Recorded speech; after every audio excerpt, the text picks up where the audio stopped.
Ang ganda ah. Oh. Ang ganda ng pakagawa niyang design. May pagka 3D. So bali ang sukat niya nasa 10 cm. Yung lapad. Tapos yung haba niyan ay nasa 15. Kailangan mo lang gumamit dito ng dalawang klaseng tiles.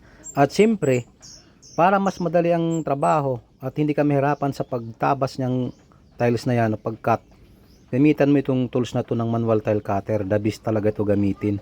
Kahit mapaliit pa man yan, okay sa alright yan. Madalian to, madali. Easy lang gamitin at saka hindi pa napakadelikado. Napaka smooth gamitin, no? Kaya ang wala pa dyan ganitong tools ng manual tile cutter, available pa yan guys. Nasa yellow basket lang. Order mo na. Habang may natitira pa. Nakasil ngayon yan. Maganda kasing gamitin yan ng pan-tiles na yan.